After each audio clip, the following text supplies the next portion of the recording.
The president of Ukraine, Volodymyr Zelenskyy, has stripped the mayor of Odesa, Hennady Trukhanov, of Ukrainian citizenship.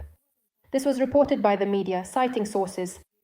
The head of state stated on his Telegram channel that the presence of Russian citizenship has been confirmed for certain individuals, and corresponding decisions have been prepared regarding them. He added that the decree has been signed. Zelenskyy did not specify whom he was referring to, but during the national telethon, citing a source in the government, it was reported that the decree on the revocation of Ukrainian citizenship was issued against the mayor of Odesa, Hennady Trukhanov, and the former MP from OPZZH, Oleg Tsaryov, who has been convicted in Ukraine, and ballet dancer Sergei Polunin. The reason for revoking Trukhanov's citizenship was a petition published on the President's office website, which gathered the required 25,000 signatures for consideration by the head of state in less than a day. The author of the petition claims that open sources have repeatedly reported that Trukhanov holds a Russian passport and tax identification number, which is against the constitution of Ukraine. Trukhanov himself denies having a Russian Federation passport and called the decision to strip him of Ukrainian citizenship a falsification. In a comment to Suspilne, he stated that he would file a lawsuit in court. If his citizenship is revoked, Trukhanov will automatically cease to be the mayor of Odesa. It is still unknown who will take his position. According to Unian, there are two possible scenarios for how events might unfold. According to the first scenario, the position of acting mayor could be taken by the secretary of the Odesa City Council, Ihor Koval. In the second scenario, a city military administration would be established, headed by Oleksiy Kimchenko, the deputy of the Odesa Regional Administration under Ole Kiper. The publication Dumska, citing sources, reports that a city military administration will be established in Odesa. Its head, preliminarily, will be the current head of the Dnipropetrovsk Regional Military Administration, Serhiy Vaisak.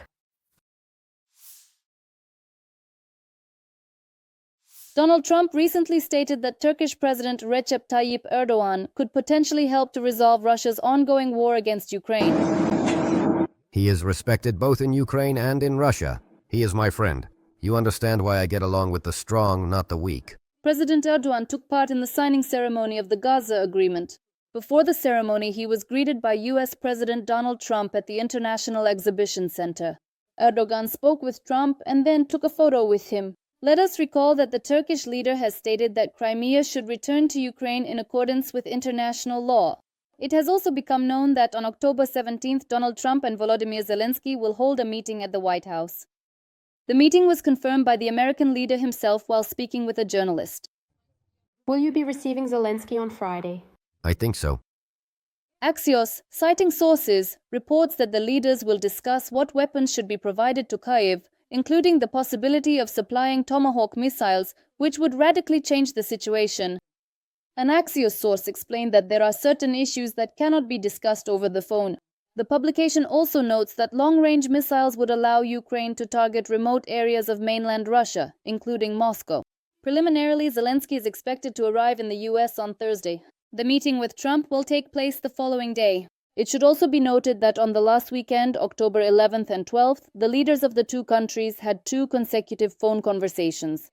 It is known that the parties discussed the possible transfer of Tomahawk missiles, Patriot air defense systems, as well as assistance to Ukraine in restoring its energy sector. The Federal Security Service of Russia has opened a case against businessman Mikhail Khodorkovsky and members of the Anti-War Committee of Russia for violent seizure of power and the creation of a terrorist organization. According to a statement from the FSB Public Relations Center, the grounds for the charges were the declaration of the Anti-War Committee of Russia adopted in 2023, as well as the creation of a platform for Russian democratic forces in the Parliamentary Assembly of the Council of Europe. In the opinion of the Security Service, Khodorkovsky presents this as an alternative to the authorities of the Russian Federation to Western countries. In addition, the Federal Security Service believes that the founders of the Anti-War Committee are allegedly financing organizations recognized as terrorist by the aggressor country, Ukrainian nationalist units, and are allegedly recruiting militants to seize power in Russia by force. A case under Articles on violent seizure of power and organizing a terrorist community has been opened against Khodorkovsky and another 22 people. In particular, this list includes the writer and human rights activist Viktor Shenderovich, political scientist and publicist Ekaterina Shulman, and other opposition figures. Khodorkovsky is also accused of publicly calling for terrorist activities. Khodorkovsky himself wrote on his Telegram channel that the adoption of the platform of Russian democratic forces in the Parliamentary Assembly of the Council of Europe is seen by the Kremlin as a major problem. According to him, 3 departments of the presidential administration, the Anti-Corruption Foundation and the FSB were categorically displeased by this. It should be noted that the Anti-War Committee of Russia considers Putin's regime a dictatorship and has repeatedly drawn attention to the illegitimacy of the new terms of the Russian dictator and the falsification of elections. Members of the organization state that one of their goals is a change of power in Russia, but they deny accusations of terrorism. If Russia were to attack Poland in 2025 the way it attacked Ukraine, it would be destroyed by NATO air forces and the alliance's ground troops. Former commander of U.S. forces in Europe, Ben Hodges, explained what could happen in the event of a direct confrontation between NATO and Russia. Kaliningrad would be eliminated within the very first hours. In the first hours, Kaliningrad would be gone, all Russian facilities destroyed.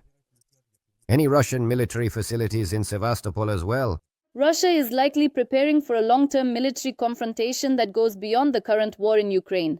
The Kremlin intends to sharply increase production of the latest T-90M tanks, creating a long-term threat to NATO. This is reported by the Institute for the Study of War.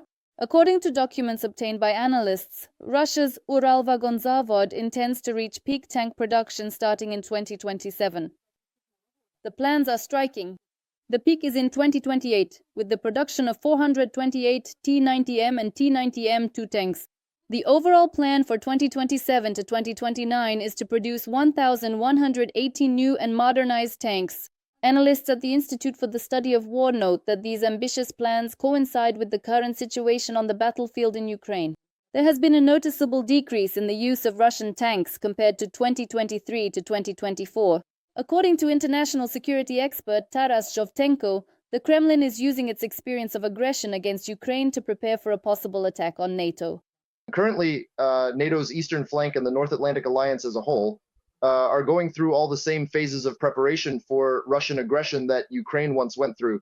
After this preparatory phase comes the stage of active hybrid operations, which we saw in February 2014 in Crimea. First comes propaganda and provocations, then a hybrid operation followed by ground actions. The expert believes that the threat of a full-scale war for the North Atlantic Alliance from Russia is more than real. Russian tourists in Egypt have been deprived of free strong alcohol, forbidden from going on excursions, and not allowed to leave their hotels, according to the Telegram channel Shot. This so-called lockdown happened because of the summit on Gaza. The channel's authors believe that 2 days of vacation for Russians were lost in the hotels of Sharm el-Sheikh. Today is October 11th, and look, we have these big planes flying today, summit. Guides warned tourists that it was not advisable to leave the hotels during the days of the summit. At the entrance, soldiers and police officers were on duty. Boat trips were also banned. The entire coastline was patrolled by military boats. Excursions to the old town of Sharm el-Sheikh are prohibited. Many guides refuse to refund money for trips and instead offer tourists to reschedule for dates after the summit or give discounts on longer excursions. Russians have no choice but to soberly admire the views from their hotels, writes Shot. Meanwhile, Russians are not welcome at resorts in France, Italy and Greece, which have become popular among Russian tourists. European countries have decided to tighten entry requirements for Russians traveling to Europe. In particular, Germany wants to push for stricter visa regulations for Russians in the Schengen area. The document prepared by Berlin as part of the development of the new 19th sanctions package contains a demand for the European Commission to fully implement the 2022 recommendations. The Czech Republic has already banned entry to Russian diplomats and holders of service passports who do not have accreditation in the country. This was announced on social network X on Tuesday, September 30th by Czech Foreign Minister Jan Lipavsky. He added that the Prague government supported his initiative. The ban will apply at international airports. In addition, as of September 30th, all Czech visa centers in Russia have been closed. This follows from a statement posted on the website of their operating company. It states that the last day for accepting documents at regional Czech visa centers was September 26th and at the Moscow center September 29th. Kazakhstan's President Kassym-Jomart Tokayev has announced changes to 40 articles of the Republic's constitution. He made this statement during the first meeting of the Working Group on Parliamentary Reform. Earlier, the Kazakh leader proposed moving to a unicameral parliament. According to him, such a transition fully aligns with international trends, and a similar parliamentary system has been adopted by 2/3 of the world's countries. However, as the president of Kazakhstan stated, such an important step should only be taken through broad public discussion. Tokayev noted that amendments to the constitution should primarily be made within the framework of parliamentary reform. The changes will affect about 40 articles of the Basic Law. After that, it will be necessary to bring at least 10 constitutional laws and more than 50 codes and laws into compliance. This process, in essence, is comparable to adopting a new constitution. According to Tokayev, the main goal of the reform is to carry out a profound transformation of the entire representative branch of power. Thus, the legislative body will be able to fully realize its role as an institution that reflects the interest and will of the country's citizens. In August, the Kazakh president stated that there is no longer a family clan system in power in Kazakhstan. It is worth noting that Kassym-Jomart Tokayev is introducing a series of reforms that deprive the Kremlin of its former influence over Kazakhstan, which was possible during the rule of the previous president, Nursultan Nazarbayev, an ally of the Russian dictator Vladimir Putin. In particular, in the current version of the Kazakh constitution, Tokayev has limited presidential powers to a single term, which means that Nazarbayev will not be able to run for president again.